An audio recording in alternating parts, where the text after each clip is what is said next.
Hey church, Brandon Williams here, pastor for community groups at the Village campus. I've had the opportunity to catch up with several folks from our community groups to share some highlights from the ways that they've seen the Lord work through them in caring for each other. I think you'll be encouraged by what they've had to share.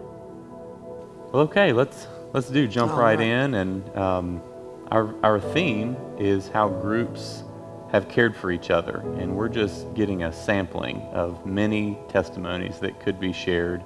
Your all's group, amazingly, has been together for 25 years. One fun fact is that the group continues to be open to new members. You've had folks come, folks go. You still have 6 of the original folks in the Kistler community group, and maybe a good place to start. What do you all do when there's some kind of crisis in someone's life? What kind of rhythm have you gotten into with that? Well, when there's a crisis, someone calls, and they usually call who's ever closest, and most of the time it's me. And then I get on the phone and call some others, and then they call others, and we let everyone in the group know what's going on. Okay. And then if there's any decisions we have to make, or if there's hospital visits or anything like that, we decide what to do. And you go from there. You stay flexible about it. Right.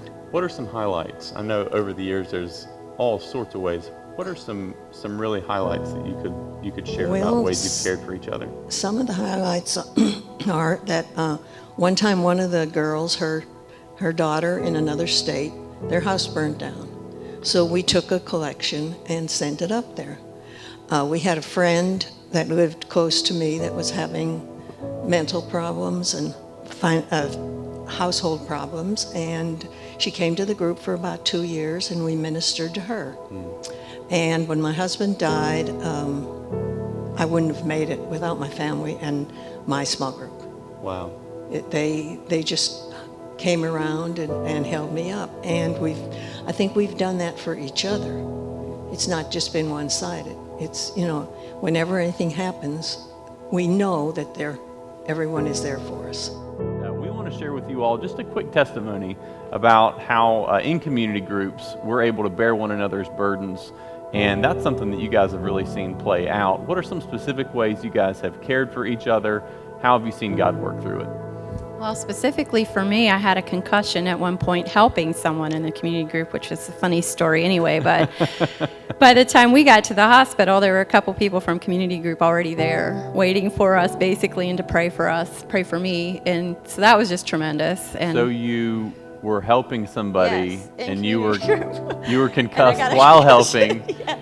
And then when you got to the hospital, there were already people from the community group there who weren't part of the initial arrangement. Exactly. Okay. You're good. Right. That's exactly what happened. That's just something that happened to me personally. And then the folks that were moving, they had a ton of help from community group with cleaning the house, packing, moving, and so forth. We've had people step up to give when some folks have been in financial straits. We've had folks give meals when loved ones have passed. We've been there to attend funerals, and I speak as we as the group, because there are 13 to 14 of us in this group, and everyone responds to love on each other. There's folding of laundry, watching new children. I mean, just anything that you could think of that goes with life, and doing life together is what we do.